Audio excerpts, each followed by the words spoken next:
Helena Cobban. I'm the president of Just World Educational, which is organizing this tour for Mohammad Sabaaneh in connection with the publication of his book by Just World Books, White and Black Political Cartoons from Palestine. It's lovely to be here at the Middle East Institute, and thanks to our friends from the Foundation for Middle East Peace for setting it up, President Lara Friedman and her team. So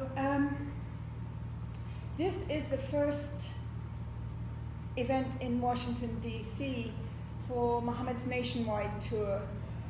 Just World Educational is taking Mohammad to I think it's 22 events in 15 cities in 9 states and the District of Columbia here, to take his message about Palestinian culture and resistance and about how difficult it is to be an artist in Palestine. Mohammad is a resident of Ramallah, where he does a daily cartoon in the daily newspaper of the PA's newspaper, Al Hayat Al-Jadida.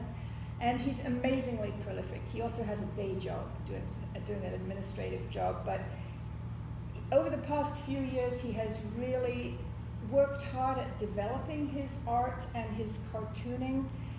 And you can see the kind of recognition he's gotten from his peers and from leaders in the political cartooning field worldwide.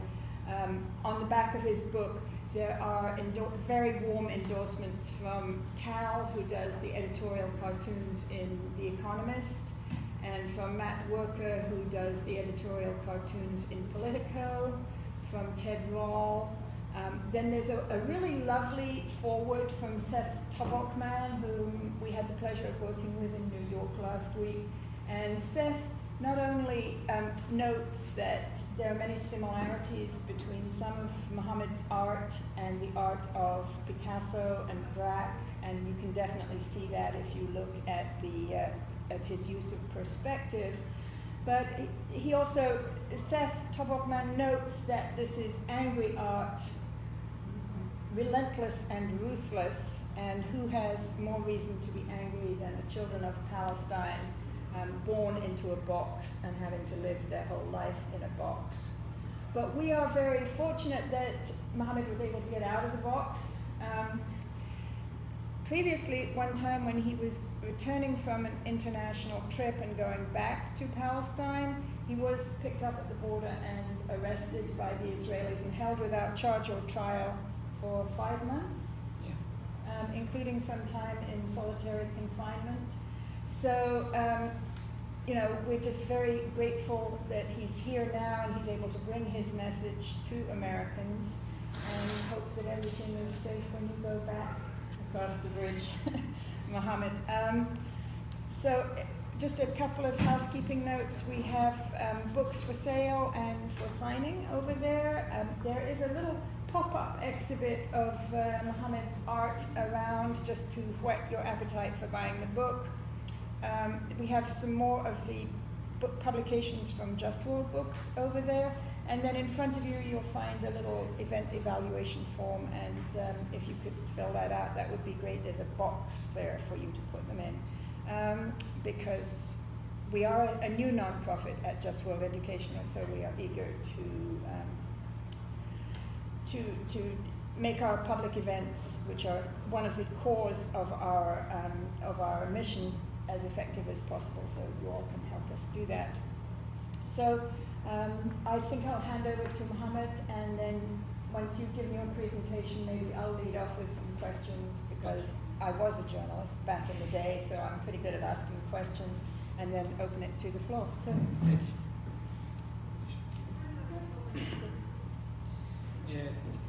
Thank all of my friends for coming. First of all, we are in Middle East institutions, but we should start with in the name of Allah. But today, with what's happening in Palestine during this hunger strike from Palestinian prisoner, I think I should start with in the name of Allah and 1,600 Palestinian prisoners. They are in hunger strike for their freedom and dignity for our freedom as a Palestinian and dignity in the name of 1,600 families now in Palestine. They are suffering because of what's happening inside the Israeli prison. That's why I should mention first the Palestinian prisoner and ask all the people around the world to stand with them and support them. As out of Palestinian, I was born in Kuwait in 1979, and because my family wants me to love and have passion for my homeland, they started keep updating me by the number of the people who were killing and detained during the first Intifada. And because of that, I was wondering at that time why I should like this country, why all of the people in it facing this killed and detention and all of these things, why I should not stay outside, Kuwait for example, another country, because it's safer and the life there it's more easily. This is some picture from the first Intifada. My mother also used to translate and to keep me updated with the cartoon of Najal Ali, because the cartoon of Najal Ali was reflecting what's happening in Palestine and what's going on in my homeland. That question inside me was too hard. Why I should have a passion for the country, all of these hard conditions in it. But when the first Gulf War took over in 1991, I found the answer. Because when you live outside your homeland, you will not have your relations, your place, your dream, your friends. And that's why I formed my dream to go back to Palestine. In 1997, I finished my higher school in Jordan and decided to go back to Palestine and start studying in Najah University. It's a university based in Nablus city. And actually, this is my photo in the first competition in Kuwait when I was 6 years old. This is my photo. This is my yeah. I was so kind when I was so cute. Yeah. When I finished my school in Jordan, I traveled to Palestine to Najah University and started studying in Najah University. And one day, we heard from the news that Sharon came to Al-Aqsa Mosque. That's why all my colleagues and the students from Najah University left Najah and go toward the checkpoint to protest against Sharon's visit to Al-Aqsa Mosque. And when we arrived to the checkpoint, one of my friends, his name is Zakaria, started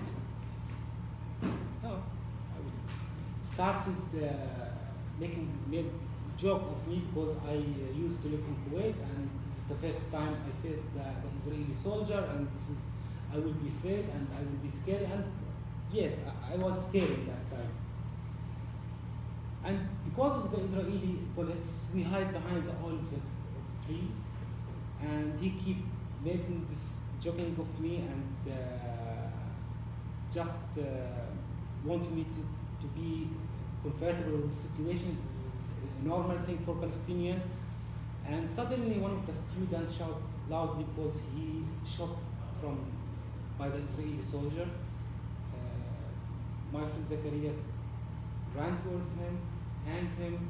I tried to help him, and we dropped him in the ambulance. And that's when I decided to go back to home, because the situation was very hard, and I want to be safe.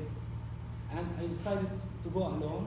And while I was in the taxi, I heard during the news that the Palestinian today lost three students from Al-Najah University. One of them was my friend Zakaria. And this is the photo of my friends. They passed during the second Intifada, and the Palestinian murders became like a number because of the huge number of Palestinians was killed during the second Intifada, and because I was a student in the university, I tried to find something to work. I worked as a portrait artist for any Palestinian who was killed by Israeli soldier. I did his portraits, and his family, his political party sometimes asked me to do these portraits, just to hang these portraits during his funeral. And one day, one of the Palestinians was killed. His family came to me and asked me to do portraits for him. His family came to my apartment during my work, and his brother, around 12 years old, asked me a question: could you draw me portraits when the Israeli soldier killed me? And his question shocked me. That's our kids. They don't have the dream to become bigger, to have their family, their home, their study. And I told them, no, I think you will become older, you will have your family, you will have your dream, your home, and I hope you will stay home, you will stay safe. But 2 weeks later, one of my friends told me that the kid was killed by Israeli soldier while he was trying to revenge to his brother. Came back to my home, started doing his portraits, and by the same brushes, same color, the same place, I did 2 portraits for 2 brothers were killed by the same killer. And that's why I stopped my job as portraits artist and started doing my cartoon, my daily cartoon, and I was not publishing my cartoon anywhere, just doing my exhibition in Najah University and outside Palestine. I participated in a lot of exhibition while I was a student in the university, and did a lot of activity in my university and the city of Nablus. And when I graduated from the university, I started work with a private university in West Bank called Arab American University. And in 2013, I was in Jordan for work, for some work from my university. And while I was coming back from Amman, Israeli soldier stopped me and asked me, subjected me to a lot of investigation inside the border, Israeli border. Then they told me that you are under arrest. At the moment, I realized that I became one of the character of my cartoon. And this is actually Egyptian cartoons who did this one.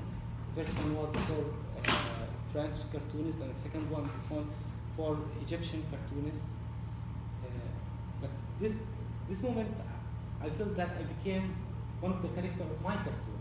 I became character represent the Palestinian prisoner. I did a lot of cartoon about the Palestinian prisoner, but that's what the first time I feel that I became a cartoon man, one of my character. They moved me from the border to investigation center, detention center called Keishon Detention Center. They locked me in small cell in this detention center. The cell condition is very hard, with rough wall, dim light inside it. The door is so heavy, even you can't hear what's happening outside the cell, because they want to keep you in isolation inside the cell as a way to torture the Palestinian prisoner inside the cell, to make you convinced about anything you did or you did not did. They want you to give them any evidence that you did something against the state of Israel. And because of this isolation, I started to think I should deal with myself psychologically. Okay, I'm inside this cell, but I should pretend or claim that I'm journalist, inside the Israeli prison to report to all the people around the world about what's happening inside the Israeli prison. And because of that, I decided to do a lot of cartoon about Palestinian prisoners, about the details the Palestinian prisoners they are facing inside the prison, and to do this artwork, then I will do my exhibition about the Palestinian prisoner, about all of these details, and that's why in one of the investigation session I stole small paper, and in another one I stole small pencil, and I started to jot down the idea of my cartoon, about what I will do, all of my cartoons, and all of these things. Actually, this thief was big victory over the occupation, because I did something against their rule, and I did something against them, and I keep this paper during. They moved me from one cell to another cell, and daily they search me. They want to find anything, but I keep this paper because I need it. And when they moved me to the prison, I did my cartoon with some of my art instrument was with me, and a lot of another sketches for another cartoon. One of these cartoons won the Arab Prize in 2014. This one in the corner about the mothers, and you cannot one of my cartoon or most of my cartoon. I add some of these details just to give them indicator that these cartoons or these sketches not about the Palestinian prisoner, not about Palestine, just to let them go out of the prison. Because if they know that this cartoon about the Palestinian, they will not let this cartoon go out of the prison. And when I was released, I did my exhibition called Cell 98, and I moved my exhibition to Spain, to United Kingdom, and Jordan. And here, when I visited Spain, and at that time I started thinking about something very important. Okay, away from all of the hard condition inside the prison, what I faced from the Israeli government, from some political party in Palestine, is all of what I did as an art. It's something very important, or I should improve this kind of art. I met a lot of cartoonists around the world. I saw how they are doing their cartoon, and that's what motivated me to go back to Palestine and started to do something new. That's why I started to do my sketches, try to do something new, improve my sketches. Then I visited Spain. I saw Picasso's work, the Guernica. Then when I came back, I did the Palestinian Guernica. And during the war in Gaza, 2014, because of the images of all what's happening inside in Gaza, the body of the kids, the damage to the home, and all of these things, I tried to do my first cartoon, and that was the first cartoon in my book. It was for Gaza. Then I had some problem in my new style. It's an artistic thing that there's difference between the characters here and here, the same thing. Here, this character represents the Palestinian prisoner without, he's mouthless because he's in hunger strike. You can see the difference between the character. But because I remember myself inside the prison, I wasn't Muhammad I used to know. I used to see, I was exhausted, scared because of the prison. I believe that also the oppressed people should not be beautiful people. They are the same. They are not look like the human. Because the effects of oppressor on them, they change their feature also. You can notice that from this graphics. And then 2015, I was here in States. I met one of my friends, his name Cal, he's a cartoonist economist, and he saw some of my artwork. He advised me to do this book, and I started looking for a publisher. I asked my friend Miko, and he introduced me to Just World Book, and I started work on my book. This is the first chapter in my book, a long cartoon about the Palestinian history, starting from British mandate until this day. And some of our issues, I try to talk about it by different way, not just to talk about the Palestinian prisoner, also their family, because they are suffering also, and no one talk about them. The Palestinian martyrs, okay, all of our cartoons, they care about the Palestinian martyrs and writers, but no one care about the people they will miss. And maybe some people will say that I exaggerate the reality inside Palestine. This is photo of the Israeli separation wall, Israeli side and Palestinian side, and this is my cartoon. I think it's less than the reality. This one, photo for checkpoint between Ramallah and Nablus. I'm living in Ramallah, my family engineering. I should cross this checkpoint while I'm traveling to see my family. I did this photo, more car, waiting to cross this checkpoint, and this is my cartoon. You can find something small, baby here, and I think this is what's happening in Palestine. The Israeli jail, and the wall also. The wall is not surrounding just Palestine, and also the Israeli. And chapter number 3, I try to compare between something happening around the world and still happening in Palestine, something happened in Palestine and now start going on around the world. Here is, for example, the terrorist attack here, Gaza, and here the world also. All the people, all the people suffering from terrorists now, discrimination because of the religion, color, gender, language, and here is the Palestinian, another checkpoint. This route for the Israeli, it's empty because they don't ask them anything. They can cross. But the Palestinian side, you will find them all of Palestinians just waiting to cross.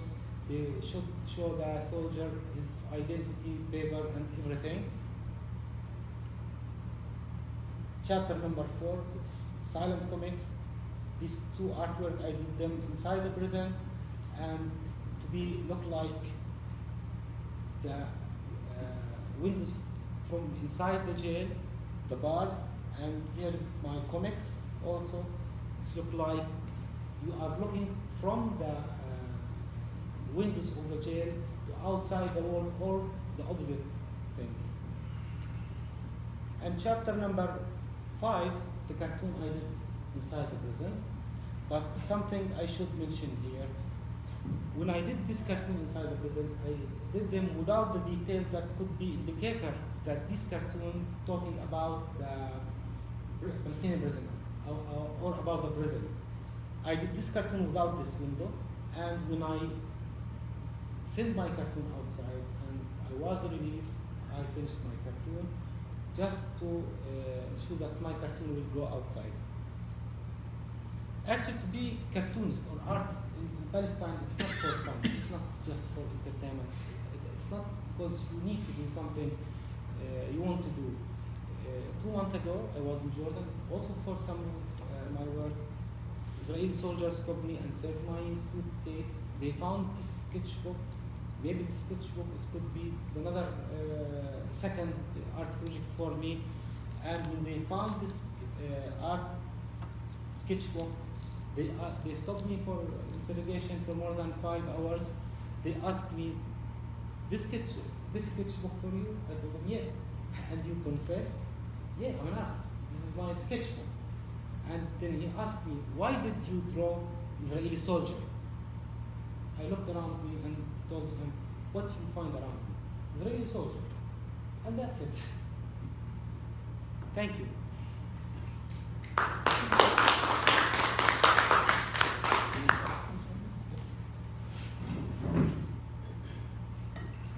So, Mohammed, you draw in many different kinds of styles. Yeah. Which style do you think you're happiest with? Actually, I like also the style I did. Some of them by ink or watercolor, linoleum cut. It's something new in my artwork. And there is something very important when you produce or do some artwork for all the people around the world. You want to show them that the Palestinian can do the artwork by professional way. And that's why I did a lot of artwork inside the book by different way. Now, you are a member of the board of something called Cartoonist Rights Network International. And I guess that's based here in Washington, D.C.? Yeah. So, do you think that actually helps provide good support for cartoonists around the world? Actually, yes, this institution is working around the world to protect the cartoonists. We worked in Turkey, in Arab world, in European country to protect the cartoonists around the world. And actually, they did protect me when I faced, for example, when I jailed by Israeli, they launched a big campaign to support me. That's why now I believe in this institution and I work with them. And all of them believe on the freedom of speech and all of these principles. And I think they are doing well. And we should keep this institution work around the world to protect the cartoonists. It strikes me that cartoonists seem to have like a more irreverent and critical view of governments often than other kind of journalists. Do you think that's the case, and if so, why? Actually, this is our role to criticize the government, and not just government, corruption, something maybe your audience will do bad, not just the government. This is our role, and I think this is the role for all intellectuals to criticize anything they could find it not right. And that the idea of Dr. Edward Said, the Palestinian thinker, he said that this is the role of intellectual to criticize anything wrong, and this is my role as a cartoonist also. Do other people have questions? Yeah. What kind of reaction do you get? So you draw these cartoons for a paper, for a newspaper? Yeah. Actually, this new cartoon is for the book, not just for the newspaper, because it's all of these cartoons have a lot of details in it. You can publish it in a newspaper for one day and it will not appear. But in the book, you will keep it more than the newspaper. Actually, because of the division between my people, Palestine, Fatah and Hamas, and West Bank and Gaza, sometimes when you criticize any political parties, his audience will not agree with you and start attacking you and criticize you. And I think this is our role. We should sometimes make this dialogue inside the society to improve our ability to understand another opinion and another side for you. Sometimes I'm not agree with another political party, but I should open my mind to this discussion. I have a question that's a bit related. You publish primarily in the Watan al-Jadid, Al-Hayat. which is PA associated. Yeah. So some of your cartoons from the book certainly seem to also portray people who could be interpreted as Palestinian leaders, in? They are. Yeah. So do they censor it sometimes? Do they say we're not going to publish this, or Actually, are they open-minded about allowing? I don't think they are open-minded, but No, but do they allow them to I be? have agreement with them. They published what they want from my cartoon, and I am drawing whatever I need to draw. That's with this new media. Now we have the new media, Facebook, social media, Twitter. You can publish all of your So work. you can publish there if they don't print Yeah, it. I must What kind of publish. reaction do you have from social media? You have, Not all of the audience will be agree with me. Not and. but I mean, do you get more and more people Yeah, like, sure, reacting sure. to? Yeah, the people reacting because they like the cartoon, and I'm talking about their issue. They're reacting sometimes badly or by good way. Sometimes they agree with you. Sometimes they keep attacking you because they don't agree with you because you criticize their political parties. But I think as a cartoonist, we should not look to the react by social media for many reasons. Because some of the cartoonists and writers, they change their opinion because they fear that the people will attack them. And that will change the mission for the cartoonist. Our mission to lead the society, to ask society to try something new and to find the wrong thing in the government or the political party. And when we change our mission to just draw what our audience wants, by the reaction from the social media, we destroyed our mission. I think that. Anybody else have questions? What was that first incident, the young boy that told you, he said, draw me being arrested, or draw me being, what did he say? This is before you got into it. And later he passed away, later he died. What did he ask you to? He asked me to draw him portrait, like his brother portrait. His brother was killed by Israeli, his Palestinian murders, and when he came and saw me drawing the portraits for his brother, he asked me, could you draw me portraits when the Israeli soldier killed me? It looked like he predicted that he would be killed by Israeli soldier also, like his brother.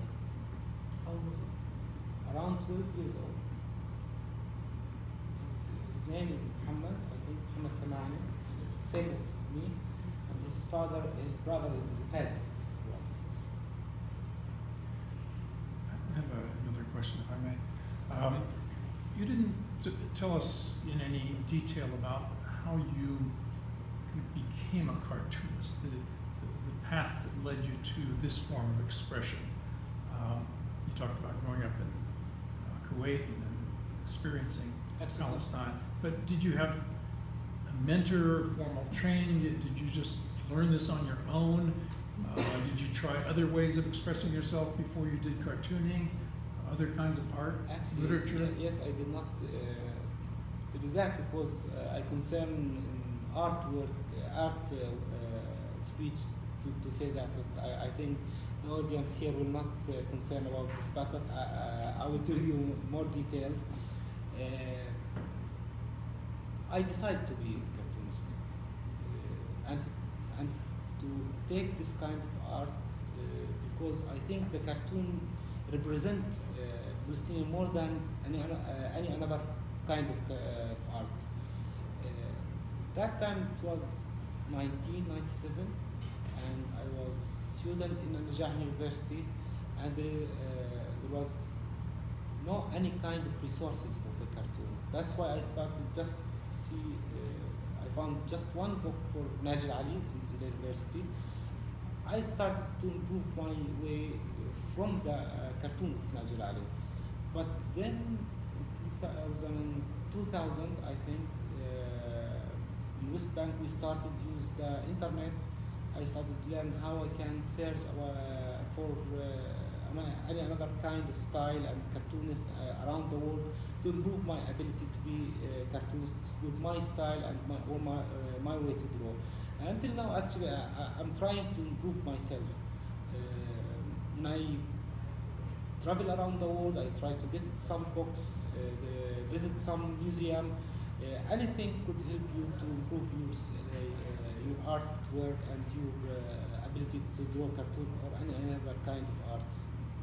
So you didn't have any formal training? No. Lara, did you have a question? Yeah, I'm interested in, there's so much interesting work being done by cartoonists across the Arab world and in all sorts of conflict zones. I mean, it seems to me one of the places where critics of the status quo can carve out some space for themselves, no matter how difficult the regime and circumstances are. I mentioned how you see the place, particularly in people who draw political cartoons at a time where there's a lot of strife in the world. And I mentioned the connections that you've built or have you built with other people doing similar work in other contexts in the region under tremendous pressure as well. I think it was harder. It took a lot of time. I'm not so young. My age is 38 now, and I started to participate around the world with museum, exhibition, art show, anything like that. And all of this built this relation between me and these cartoonists. Most of the cartoonists inside the Arab world, they don't care about the relation with other colleagues. They don't have this passion to have this connection outside the Arab world, this ability to find something new or to learn something new. Each cartoonist has his work in his daily newspaper. We don't care about anything else. But I think we should improve this ability in Arab world. In all the Arab world, there is no any research, academic research about the Arab cartoon. As we're seeing, we have just one research, very old, and now we'll start to improve this study to take care about all the details in Palestinian cartoon, and we started to do some workshop for the young artists that they want to be cartoonists in Palestine to take care about this art, because I think this kind of art represents our issues better than any other kind of art. And during this time, after Charlie Hebdo, what's happened in Paris, all the people around the world care about the cartoon. It's became more important because what's happening in Charlie Hebdo. And I mentioned for Mahmoud that Israeli cartoonist did a big exhibition, and the Israeli president opened this exhibition for Israeli cartoons because they know what's the importance of this kind of art around the world. It's hard to improve your ability alone without any resources, but that's why now I try to help anyone who want to be cartoonist. Are there actually any institutions in Palestine, any universities or cultural centers that are starting to do classes in cartooning or research or collect an archive or a library? I mean, actually, institution to learn the art, no. There's no any institutions. All of my workshop look like volunteer, and sometimes I ask my university, the Arab American University, to help me do something as volunteer. Archive, I demand the Palestinian Authority, and I hope they will invest to do that, to collect for the archive for Najil Ali. This is the most important thing to collect now. Safir daily newspaper that Najil Ali used to work with it stopped, and that's maybe we will lose the archive for Najil Ali. so that would be in Beirut. That will be in Beirut, but his son's in Bahrain, and he has another sons I think in London. We can contact them and ask them to bring all of this archive for Najil Ali to Palestine, because we can do like museum for Najil Ali. It could be reason to improve all of this kind of art inside Palestine. Najil Ali did have his political problems with the... I know that. That's why I suggested to do it inside for example, university or something, independent institutions, to keep all of his archive, even the cartoon that he criticized Yasser Arafat. So, just a couple of last questions about the decisions you made regarding the book. Well, one decision I made as the publisher was Okay. I cannot afford to publish a book in color. So I made you do these ones in black and white. How did that feel for you?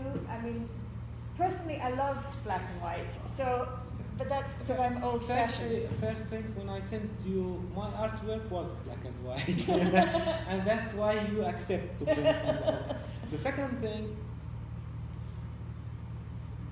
the status of the Palestinian issue and the occupation around the world is the Palestinian-Israeli conflict. Mhm. And in conflict, we need sometimes we need like a solution for this conflict. And solutions could be you will need some of your rights. The Israeli will give you some of your rights, and this is what you call it like solution for this conflict. But the real status in Palestine is occupation, and in the occupation we have two sides, black and white, and we should in this occupation. This is no gray area in the situation, and that's what I think, and that's why I started to do my artwork as black and white. And so the book is obviously published here in the United States, and it's your first book. Yeah. And I am really delighted to have published it. Have you had interest from Arab countries or from European countries to do a book? Actually, I did not ask the Arab country to print book there, because I really know that all the Arab people know all Palestinian issues. There is no need to talk to Arab people about Palestine. I don't think they did not know. They know. They really know what's going on in Palestine. We need to talk with the American people. We need to talk with the European people about what's happening in Palestine from new perspective. Not just political perspective and the international law and all of these things. We need to talk with them by artwork, visual language, about the humanitarian issues, about the different perspective. Well, thank you very much. Thank you. And if Thank you. nobody has any more questions, then that's a wrap. Yeah, Thank you, Mohammed.